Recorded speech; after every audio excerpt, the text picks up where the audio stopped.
you. Cool, thanks a million, Donal. Hi, everyone. Delighted to be here. Hi, Tracy. Haven't seen you in a while. Yeah, my name is Niamh McKenna, and I am a co-founder and the head of impact at ChangeX. I'm actually currently in New York. I'm kind of in the process of moving here. So I'm from Donegal, not too far from Donegal town. I heard someone saying they're from Donegal town, between Killybegs and Donegal town I'm from. So yeah, delighted to be here. So just going to give you a quick introduction to what ChangeX is and kind of what we're trying to do in the world, and then a super quick overview of the 5 roles that we're currently hiring for. So ChangeX is a nonprofit. We started in, we're kind of headquartered in Dublin, but we actually really started in the Burren, so not too far from where Tracy is there in Kinvara. And the problem that we set out to solve was we wanted to spread social innovations that were already working. So how could we help social innovators to scale their idea beyond its community of origin, but then also support people in local communities, whether they were teachers or community workers or retirees or teenagers or whoever it was, where they saw a problem or something that they wanted to address, that we could help them to find solutions that were already working elsewhere and get that idea up and running in their local community. So we have around 75 kind of proven ideas on the ChangeX platform that people all over the world can take and get started in their local community. And we partner with funders, so both corporates and foundations, to help financially support that work so that local community members can apply for a grant to help them get a project up and running. So we have numerous funds live at the minute across the US and in Ireland and different parts of Europe, where local community groups can apply to get funding to start one of these ideas in their local community. So ideas cover everything from starting a Grow Remote chapter to starting a Girls Who Code club to support young women to learn coding, to starting a DIY group to help people grow their own food. So there's kind of a whole range of ideas across themes, broadly being kind of environmental sustainability and climate, education, incorporating digital skills and play, and then kind of more broadly community well-being. So that's kind of a little bit about how ChangeX started and what we set out to do. This year is a big kind of year of growth for ChangeX. So we'll be launching community challenges. So that's where local community members can apply for funding to start an idea across 12 countries. So just last month, we launched for the first time in Latin America, in Brazil. So we'll also be launching in Colombia and then a number of countries across Europe and a number of states across the US. So for that reason, we're looking to hire 5 people over the coming months. So the closing date is the 21st of January. And then that will bring the team from currently 9 up to 14. So an exciting time to come on board. And the roles that we're hiring for are, so a senior impact associate with responsibility for Latin America. So that's really someone who has knowledge and the kind of local perspective and language, either based in Colombia or Brazil, ideally, or other parts of Latin America. And then all the roles are remote, but that one, I suppose, is the one that has a little bit of has experience working in a particular region is required. And then the others are a digital marketing manager, a full stack software engineer, a product manager, and a finance manager. So kind of an array of roles there with different backgrounds and experiences. So yeah, happy to answer any questions about the roles or about ChangeX more broadly. Brilliant, thanks a million, Niamh. And we have a question from Karina. Do you use any gamification principles in your approach to community engagement? So researching how they improved the health of the Finnish population recently, and how gamification principles were super effective in that context. Do you have anything in that in terms of community projects? Yeah, I'm not sure if I'm fully understanding the question, but so one piece of work that we did a couple of years ago was, so we could see that people often would come on, apply to start an idea, and then for whatever reason, they wouldn't follow through with it. So we put in place what we call a 30-day challenge, which is kind of gamifying the process to try and like offer a reward for people to actually finish the challenge and get the project up and running. And we do feel like there's a lot of kind of more potential, like we've had great success with that, even just in allowing us to see what people are doing and when they complete the challenge, and then they unlock funding at different stages depending on what activities they've done and what impact they report back. But we do think there's massive potential in that, and kind of building that into the product and how we develop it so that we can just get more people doing more good stuff in their local communities. Thank you, Niamh.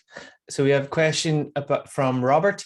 How are the funds managed? So when you have these funds from organizations such as Microsoft, how is that administered and how is it managed?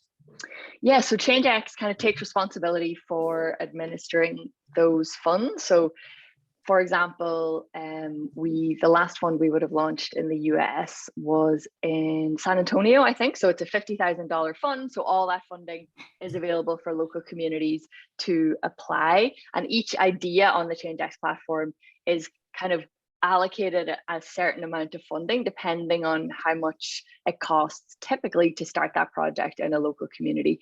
So people apply, they work through the 30-day challenge. ChangeX does the kind of due diligence in partnership with the funding partner, and then we administer the funds through the ChangeX platform using Stripe.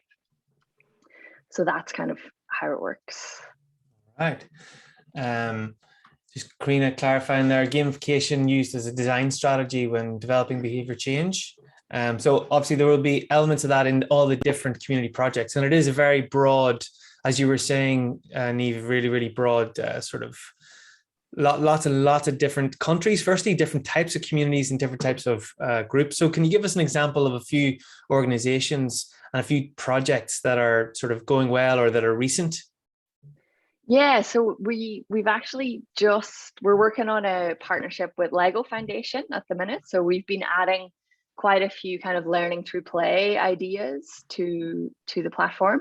So yeah, some of the people may not be familiar with many of these, but one that we've seen now pop up in different parts of the US, and hopefully we'll begin to see it in other parts of the world too, is a project called Urban Thinkscape. And it's a kind of a play installation in a public space. So providing an opportunity for kids and adults to engage in playful learning as they go about their day. So designing a puzzle wall that goes into a bus stop, and different kind of art installations on the ground that kids can engage with, like on their way to school or on their way home from school or whatever it might be.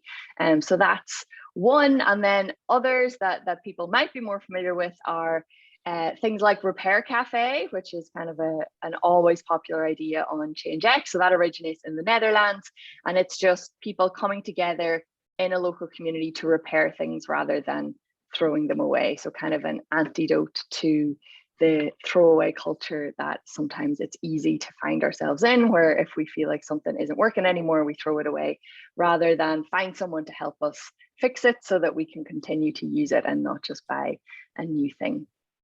So that's just, a couple of the ideas. Thanks a million, Niamh. As ChangeX is a remote first organization, can you give a bit of an idea about the process for the recruitment and the interview, and maybe what people can expect since you don't have an office, you don't have a headquarters? What's the process for someone joining a remote first team? Yeah, so we hired, I think, 4 or 5 people last year as well, and it was all fully remote. Some of them I actually haven't even met yet.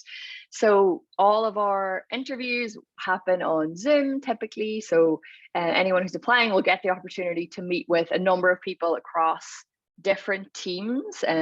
Like if it's an engineering applicant, they'll of course meet first with the product team.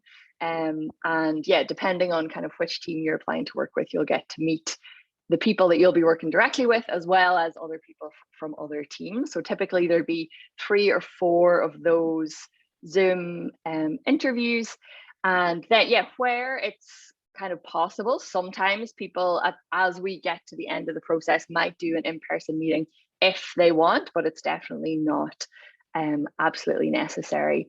And Then, yeah, the onboarding process also, we've kind of designed that to be remote as well, and it's been working pretty well. So yeah, I think, is there anything else? That's brilliant. Enough detail.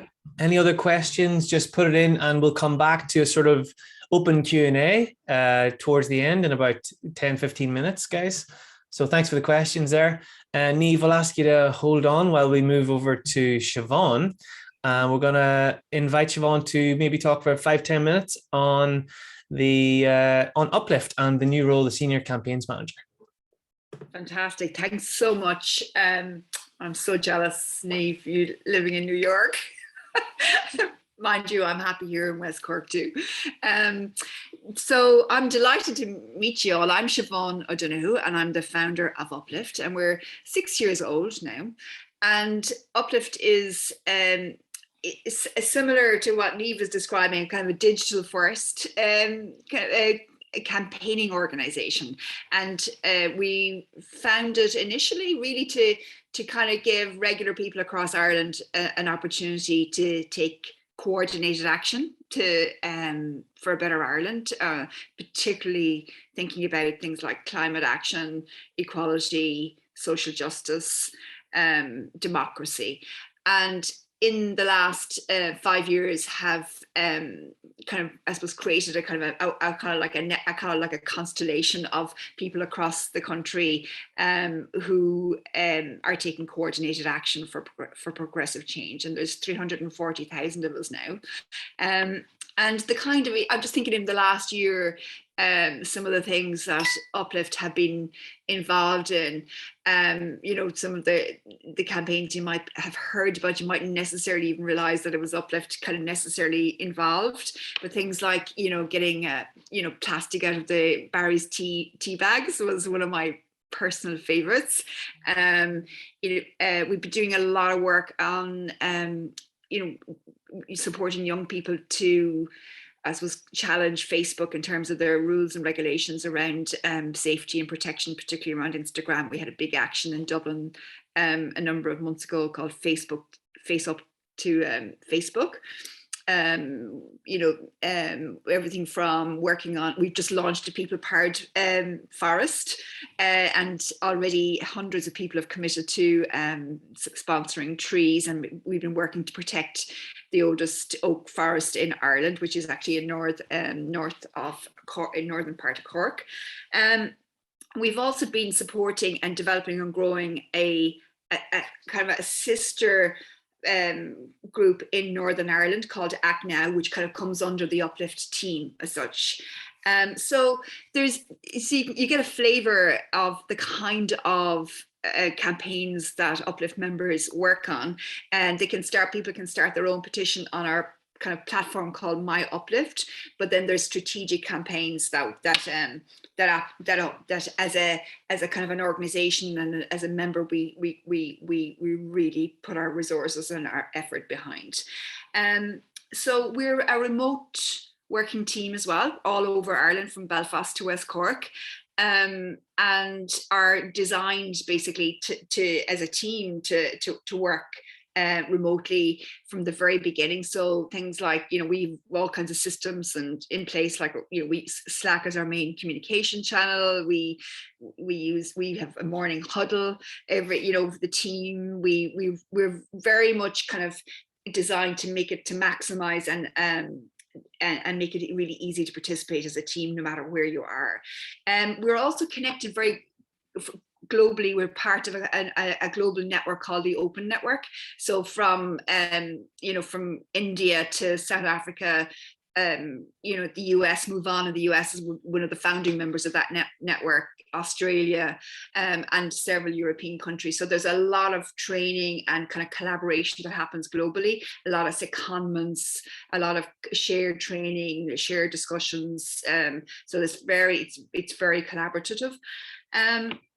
So I don't know, I'm just thinking about what else I could say. Oh yeah, I mean, I think just to also to think this is really important, because actually Uplift members care about this more than anything else, is that we're politically independent. So we would say our job is to hold decision makers, both political across the full political spectrum, but also corporations to account. And part of what makes us, I suppose, stronger is that we're at this stage, we're about 55, nearly 60% member funded. And we raise money, the rest of the money, through project funding and kind of grants and training and different kind of activities. In terms of this particular role, it's the senior campaigns manager, and that person would be working very closely with me. Right now, I kind of do a bit of everything. Somebody says I'm like the managing director and the gardener, like all in one. So what we're trying to do is, we have a small enough team, there's 8 of us, and what we're trying to do is kind of like, get clear on certain and building kind of skills and building groups around particular area functions that'll make us succeed.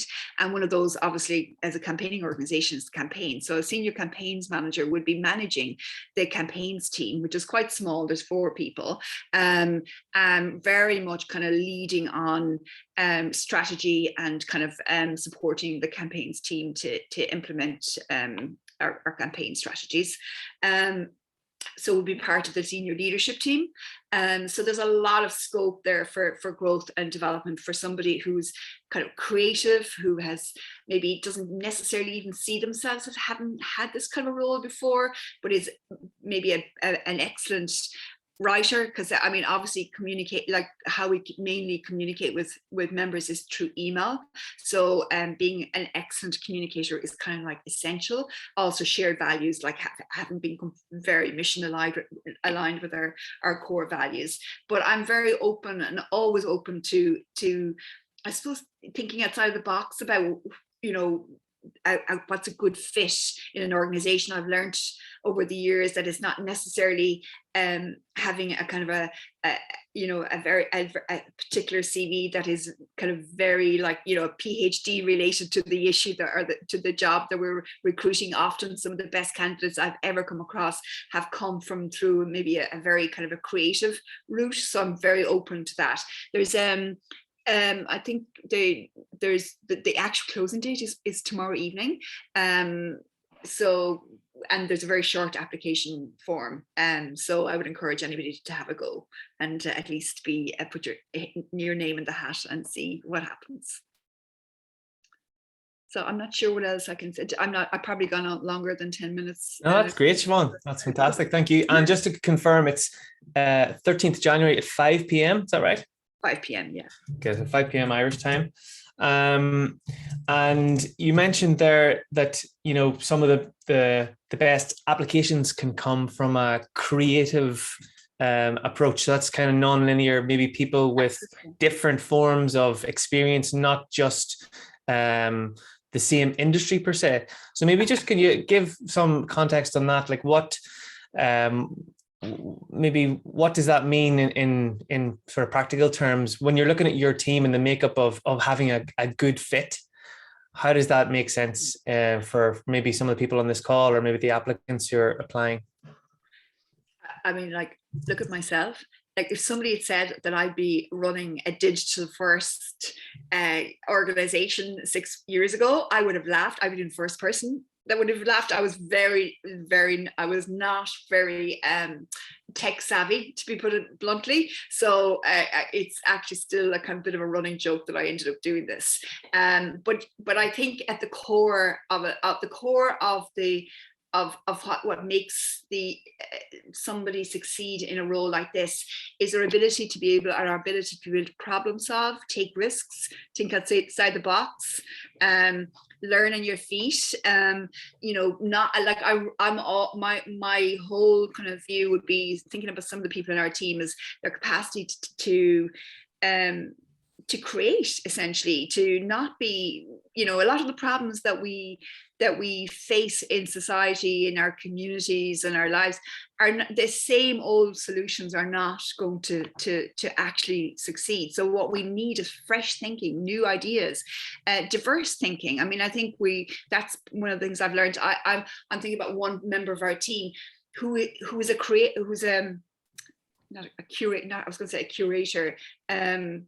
Oh my God, I can't. She makes videos. Oh my God, this is an animator. She's an animator. And now she's become like this amazing communications person that isn't just, she's able to create amazing content, but actually she's got she's realized that she's actually got a real skill in being able to with words and communicate words as well as images. I'm thinking of the person responsible for our fundraising and member development was a housewife up to 2 years ago, and was a member who basically was, let's say, I'm here, I'm rearing my children, I have some time, I want to get involved. She stepped up, volunteered. It was during the repeal campaign actually, and is now running our members and fundraising program part-time from Kinsale.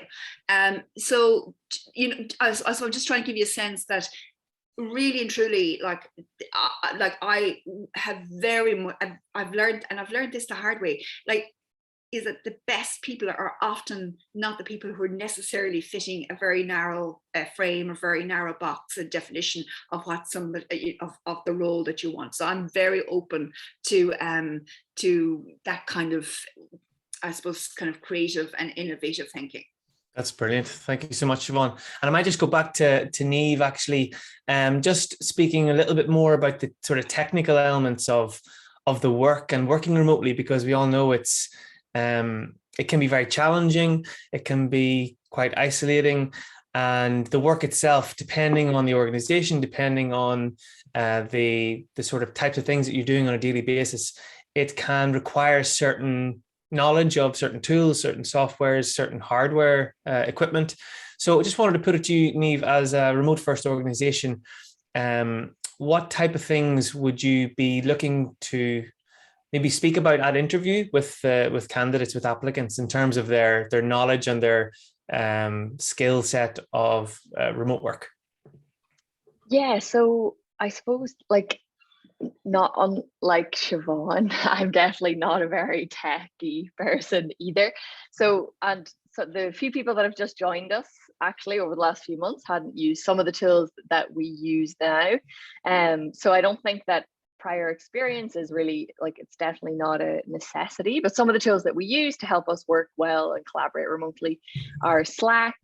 We use Zoom, obviously. We've started using Notion, actually, which we're finding very good. And then we also use Airtable as a kind of a project management tool.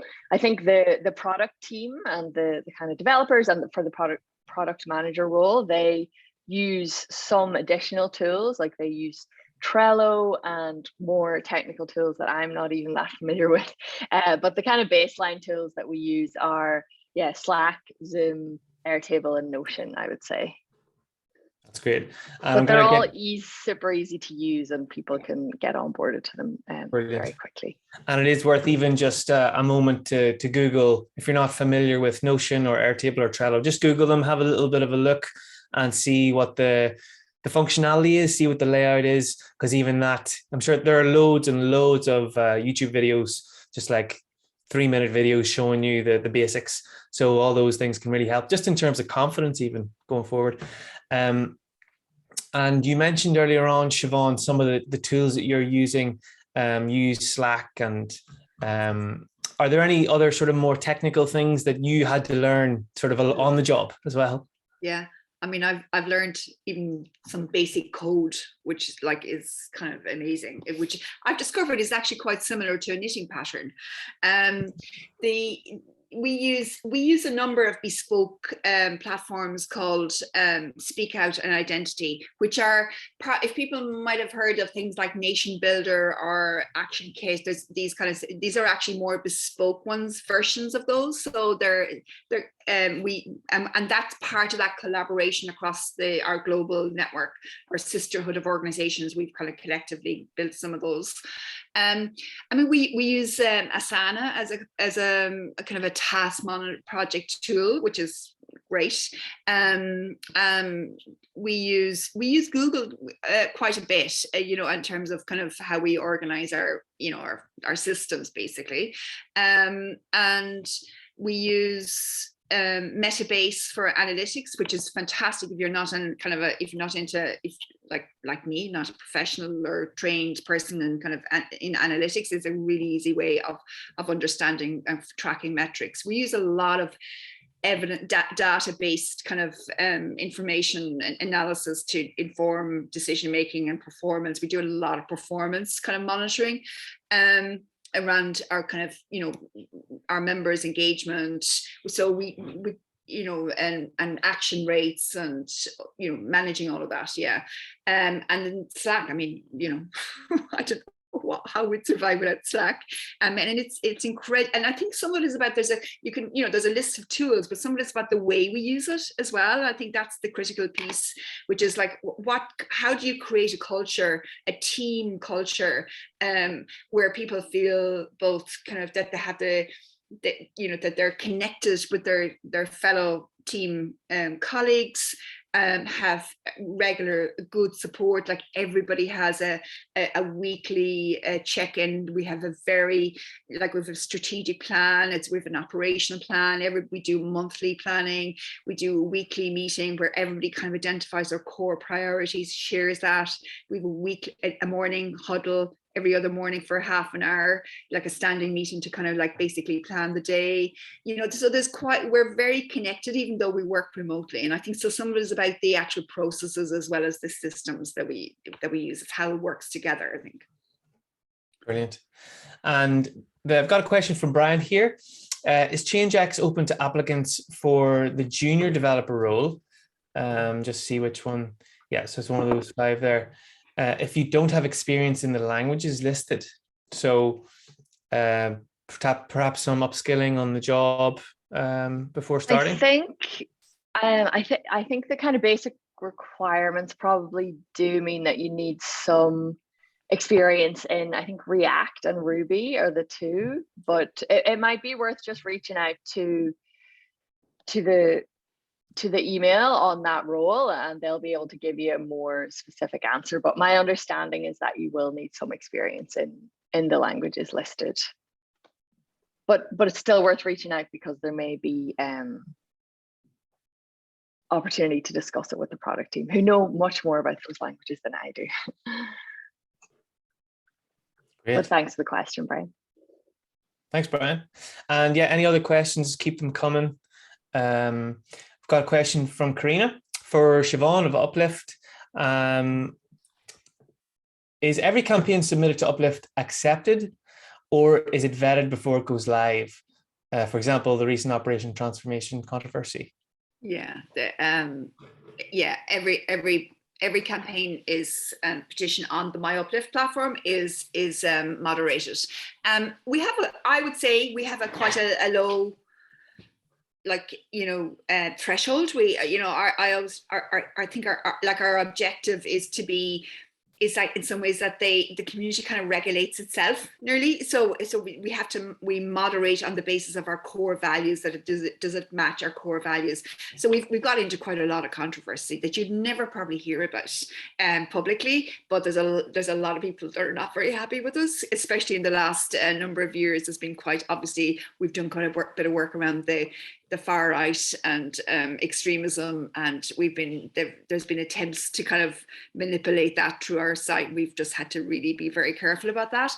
The recent Operation Transformation, yes, that's it's really kicking off that campaign and getting quite a strong reaction, but we were actually very involved in that and very supportive of the campaign starters, and there's a lot of work with that particular group in building that campaign. But yeah, so we moderate everything.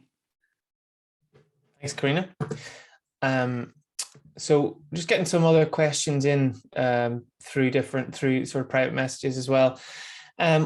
Sort of asking around this idea, I'll put it to you, Niamh, about when you're working remotely, there can be challenges, and we mentioned them earlier on, in terms of helping people to feel connected to each other, helping people feel connected to the work.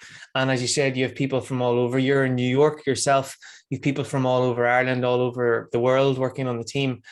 And so what are the ways that ChangeX, what are the sort of the core values and the things that ChangeX tries to bring into the daily work? So not the technical side, not the tools and the platforms, but maybe sort of the ideas and the relationships. What types of things do you do to try and keep people feeling supported? Feeling connected. Yeah. So I think over the last couple of years, we've tried like quite a few different things, and some things have really just stuck because they work. So like Siobhán mentioned, we do daily stand-ups. So there's now a kind of a Europe stand-up and a US or America's stand-up.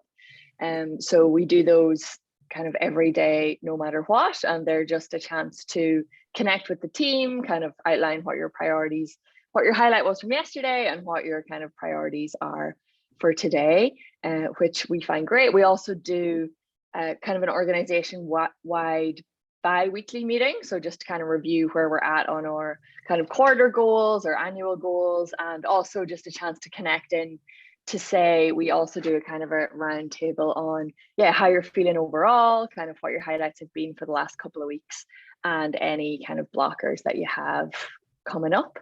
And then on a kind of a team by team basis, we do a weekly meeting as well.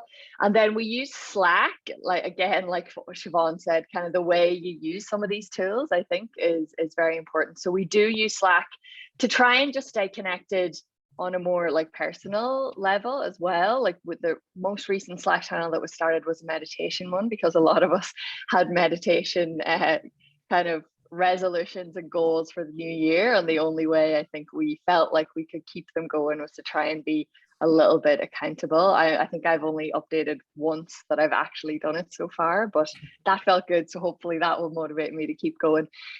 So yeah, just channels like that. Like we have a music channel where people share music that when people are looking for new music, and things like that actually do make a big difference, I think, when you're working remotely, because they're the kind of things that you would talk about across a desk or in an office, like, you know, how you're getting on with your running or your meditation or your yoga or whatever, or some new music you've listened to.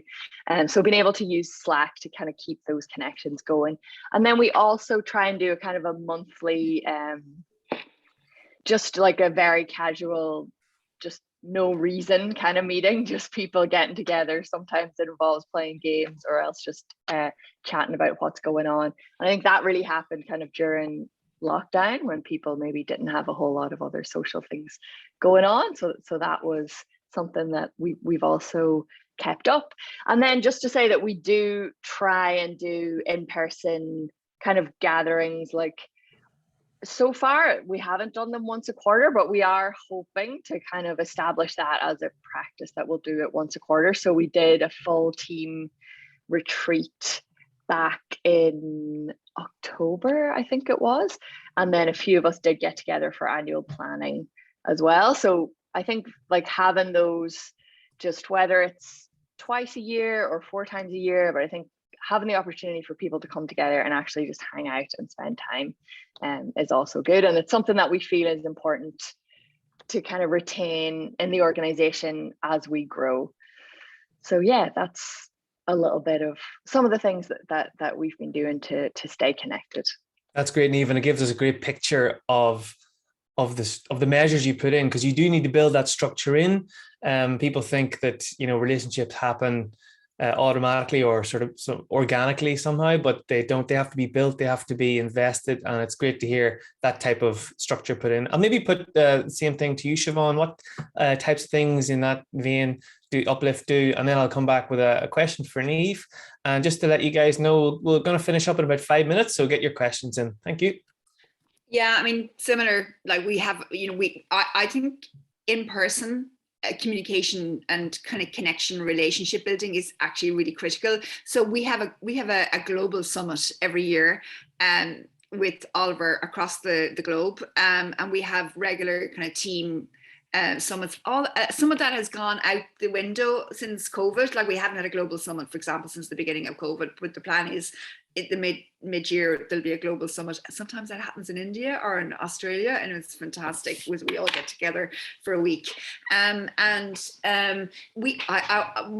favorite channel is the top 5 channel. And that's where, and it's because there's a slight gamification of it, where there's people saying, my top 5 books that I really like, my top 5, you know, TV programs that I'm watching at the moment, or, you know, so I think what Niamh is saying, I echo everything she said, kind of really consciously building in processes and structures that put the people in our team at the center of first, and give space. So we do things like at the beginning of a team meeting every week, I got the rosebud thorn. So what was your rose from last year? What, at least last week, thorn? What was the thing that caused you the most pain? The bud, the thing that's causing you kind of that there's there's a lot of potential in, and so those little kind of techniques are a great way of doing a round robin on a Zoom call, for example. Or we have little ways, if you nominate the next person, or we do a lot of facility. We use Jamboard all the time for everything, so it creates a kind of a nice dynamic in a team where you're maybe trying to like brainstorm something or have a workshop, something that you're all working using kind of a whiteboard kind of type tool, as opposed to just talking, recognizing that not everybody is a talker. I think that's something I've learned a lot, that we've different styles of participation. And so I think as a leader in a team, that, and you need to be very cognizant of that, and building in different ways of people participating, so that maybe somebody's very quiet, so you use breakout rooms, you use writing time, silent time in a shared document. Lots of techniques like that we use. That's brilliant. And again, that gives us a really, really rounded sort of idea of how remote teams need to be managed and remote teams need to be led. So for anyone thinking of joining a remote team and getting a remote job, these are the types of things to look out for and to ask at interview, and to make sure that you're coming in with some ideas about what you're expecting. And, maybe some of the tools that were just mentioned there, I've been listing them. So hopefully people are able to sort of copy and paste and have a look at those, just to educate yourself if you don't already know some. Another question from Karina, maybe just to finish. Do Uplift and ChangeX have a defined culture guide that they can share? So is there a physical document about the culture anywhere? Start with you, Siobhán. We do. Type it in there. Yeah. I have it as part. We use Miro as well. It's part of a Miro board, which I don't know if I can share. So I'm just looking to see if it's actually in a doc as well. But yeah, we do. Good stuff. And that's the kind of thing that could obviously be brought up at interview and will be shared. If anyone's interested, I'm sure you can get in touch. I know the Uplift deadline is tomorrow. Just to remind everybody, it's the 13th of January at 5 p.m. So this time tomorrow it'll be closed. So if you want to ask any other questions, I'd say get an email in this evening. And likewise, Niamh, you've extended the deadline until the 21st of January? 21st, yeah. So there's still a week. But yeah, get in touch. Feel free to get in touch with me if you have any more questions, and I can connect you to the right person on the team to discuss whatever role it is that you're interested in. Wonderful. So if no one else has any other questions, I'd love to thank you for joining us for the first Jobs Club of 2022. It's crazy to say that out loud. 2022. Here we are. And we'll have regular Jobs Clubs as we go through the year. So please do spread the word and join us. Keep an eye. You'll see lots of different opportunities on the jobs board. Tracy, you looking to speak there? Just one thing, and Donald, thanks a million for that, and thank you, Niamh and Siobhán. Siobhán, we've never met before, but I can already feel the energy. Just to say that, as you know, we're remote as a non-profit, using remote employment to help communities to grow. But the fundamental issue with remote work is that nobody comes in and tells us about these jobs. So please do, after today, tell your neighbours, tell your friends, tell your cousins, tell your husband, tell your wife, tell whoever, because otherwise people just don't know about the jobs in the communities who need it most. So just thanks a million to Donald, thanks to the two guys. But yeah, if you could as well, just tell people that these jobs are available no matter where they are. It can be a real life changer. Yeah, thank you. Spread the word. And again, that the website is jobs.growremote.ie. Of course, you can share, you can see whatever's on the Facebook group, Twitter, join our community on Slack. There's loads of different resources there. If you're not already there, please get in touch with me. My email is Donal, DONAL @growremote.ie. Any questions at all about these roles, about ChangeX, about Uplift, I'll do my best to answer them, get back to you this evening. Otherwise, it's lovely to meet you all. And yeah, no more questions there. So thank you so much. It's 5:45.